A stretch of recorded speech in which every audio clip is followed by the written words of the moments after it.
Hello everyone, it's me Salo. இன்னைக்கு நம்ம என்ன பார்க்க போறோம் அப்படின்னு பார்த்தீங்கன்னா இலுமினாட்டியை பற்றி தான். இலுமினாட்டி இருக்காங்களா? இது கான்ஸ்பிரசி தியரியா? அவங்களோட சட்டம் என்ன, திட்டம் என்ன, அமைப்பின் கோட்பாடு என்ன, இந்த மாதிரி பல விஷயங்களை இந்த வீடியோவில் நம்ம பார்க்க போகிறோம். இந்த வீடியோ இன்ட்ரெஸ்டிங்காகவும் இருக்கும்னு நான் நம்புகிறேன். வாங்க வீடியோக்குள்ளே போகலாம். அதுக்கு முன்னாடி என்னோட சேனலை சப்ஸ்கிரைப் பண்ணாதவங்க சப்ஸ்கிரைப் பண்ணிட்டு வந்து பாருங்கள்.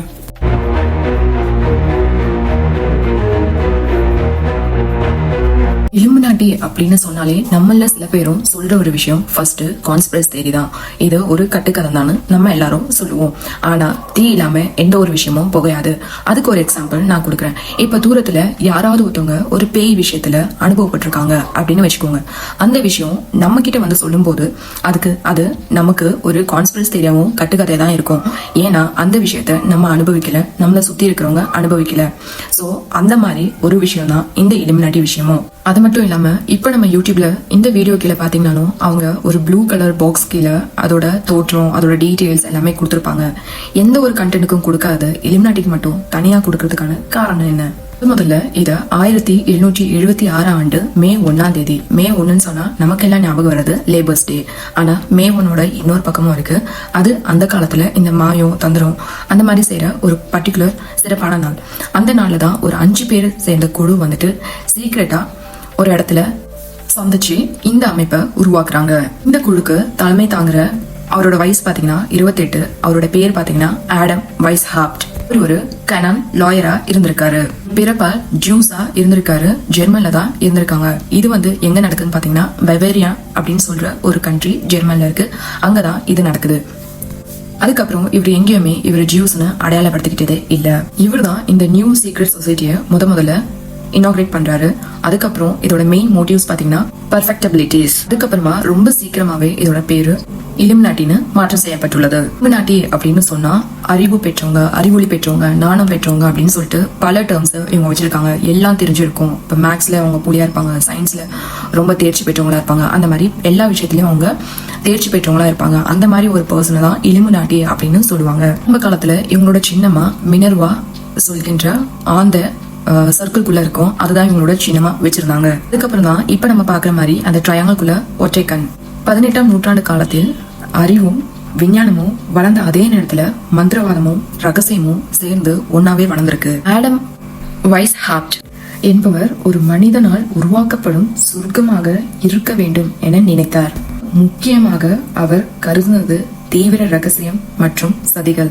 இதுதான் அவரோட அமைப்போட கோட்பாடாகவும் இருந்திருக்கு. ஆடம் 1830ஆம் ஆண்டு வரை வாழ்ந்திருக்காரு. அவர் தான் இந்த அமைப்பின் எல்லா திட்டங்களையும் சட்டங்களையும் எழுதியிருக்காரு. அது மனிதர்களை பாதிக்கும் வண்ணமாவே இருந்திருக்கு. அமைப்பின் கோட்பாடு என்னன்னு நீங்க கேட்டீங்கன்னா அவங்க சொல்றது எங்களோட அமைப்பு எங்களோட சக்தி, அதற்குள்ள ரகசியம் தான் சொல்லியிருக்காங்க.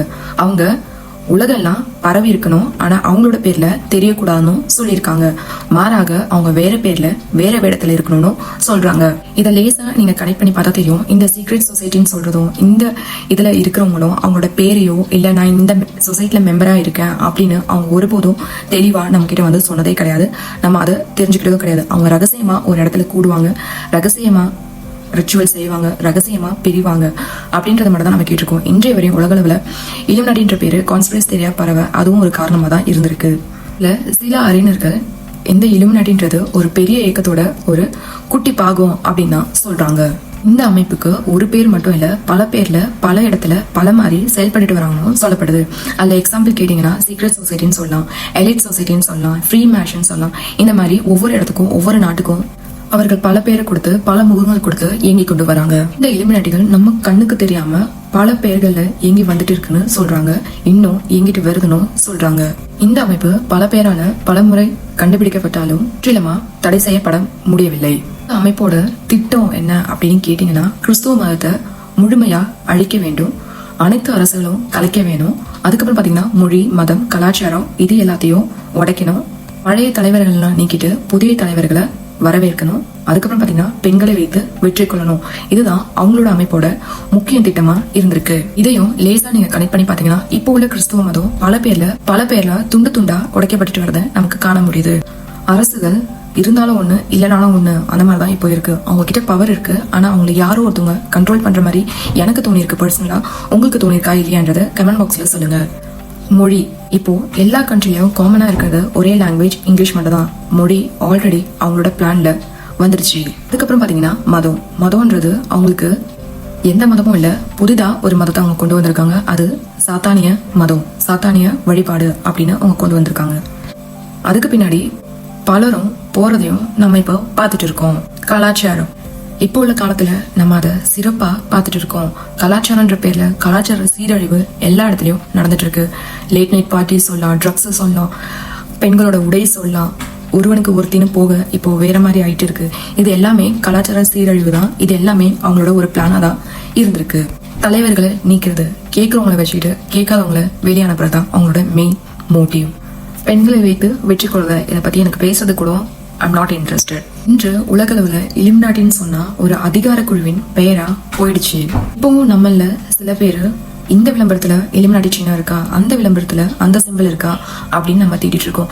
ஆனா நமக்கு புரியாத ஒரு விஷயம், இது எல்லாமே எப்பவே அவங்க கட்டுப்பாட்டு கீழே போயிடுச்சு. இவங்க அமைப்புல மெம்பர் ஆகணும்னா அதுக்கு சில தகுதி இருக்குன்னு சொல்றாங்க. ஆரம்ப காலத்துல இந்த அமைப்பு தொடங்கியப்போ இதுல சட்ட படித்தவங்களும் எழுத்தாளர்களும் மருத்துவர்களும் நிறைய பேர் இருந்தாங்கன்னு சொல்லப்படுது. கிட்டத்தட்ட 500ல ஆரம்பிச்சு இப்போ நம்பர்ஸே கணக்கில்லாம போயிட்டு இருக்கு. இதுல 4 ஸ்டேஜா பிரிச்சு வச்சிருக்காங்க. Entry level, junior level, mid level, top level. இந்த டாப் லெவல்ல இருக்கிறவங்க சொல்றதை கேட்டுதான் பாக்கி லெவல்ல இருக்கிறவங்கன்னா செயல்படுவாங்கன்னு சொல்லப்படுது. இந்த என்ட்ரி லெவல்ல இருக்கிறவங்களுக்கு கடுமையான பயிற்சிகள் கொடுக்கப்படணும் சொல்லப்படுது. அதுக்கப்புறம் இவங்களோட வழிபாட்டு முறை, இவங்க வழிபாட்டு முறைனா இவங்களுக்கு கடவுள் எதுவும் கிடையாது, சாத்தான் தான் இவங்களோட கடவுள். அது மட்டும் இல்லாம சாத்தான தான் இவங்க வழிபாடும் செய்யறாங்க. இந்த சாத்தான் வழிபாடு மற்றும் வழிபாடு முறைய உங்களுக்கு தெரிஞ்சுக்கணும்னா என்னோட கமெண்ட் பாக்ஸ்ல கமெண்ட் பண்ணுங்க. உங்களுக்காக அந்த வீடியோ நான் போடுறேன். ஆரம்ப காலத்துல இந்த திட்டம் தோல்வி அடைஞ்சது மாதிரி தான் எல்லாரும் பார்த்தாங்க. ஆனா அதுக்கு நேர்மாறா இது வெற்றி அடைஞ்சதுதான் போச்சு. அதுதான் அவங்களோட மெயின் திட்டமாவே இருந்திருக்கு. அதுதான் அவங்களோட வெற்றியாவும் இருந்துச்சு. அந்த பெயர் உலகம் எல்லாம் மெல்ல மெல்ல பரவ தொடங்கி உலகம் எல்லாம் பரவுச்சு. இப்போ அது ஒரு பிராண்டாவே மாறி நிக்குது. இப்போ இந்த உலகத்தை ஒரு 13 இலுமினாட்டி குடும்பம் ஆண்டுட்டு வராங்கன்னு அதுல ரீசெண்டா ஒரு 4 குடும்பம் ஆட் ஆயிருக்கணும் தெரிய வந்திருக்கு. இந்த 17 குடும்பங்களையும் பற்றி உங்களுக்கு தெரியணும்னா எனக்கு கமெண்ட் பாக்ஸ்ல வந்து கமெண்ட்ல சொல்லுங்க. உங்களுக்காக அந்த வீடியோ நான் போடுறேன். இந்த 17 குடும்பங்களும் ஒவ்வொரு இண்டஸ்ட்ரிய கையகப்படுத்தி வச்சுட்டு அவங்களோட கட்டுப்பாட்டுக்குள்ள நம்மள வச்சிருக்காங்க அப்படின்றது இப்போ இது ஒரு கசப்பான உண்மைதான். இதுல அடிக்கடி அவங்க சொல்ற ஒரு விஷயம், கண் இருக்கவங்களுக்கு மட்டும்தான் இத பார்க்க முடியணும் சொல்றாங்க. அப்படின்னா நமக்கு நான் கண் இல்லைன்னு நீ சொல்றியா அப்படின்னு நீங்க என்ன கேட்டீங்கன்னா, நான் இங்க சொல்ல வர்றது நம்மளோட அறிவு கண்ணை பார்க்கணும்னு சொல்றேன். இதுல அமெரிக்க நோட்டுகள்ல இருந்து World War I, World War II, World War III நடக்குமா நடக்காதா, அமெரிக்காவோட இரட்டை கோபுரம் இடிபாடு, Saddam Hussein, Bin Laden, Hitler, இப்படி சொல்லிக்கிட்டே போலாம். இதுல பல விஷயங்களும் முன்கூட்டியே சொல்லப்பட்டும் செயல்படுத்தப்பட்டு இருக்கு.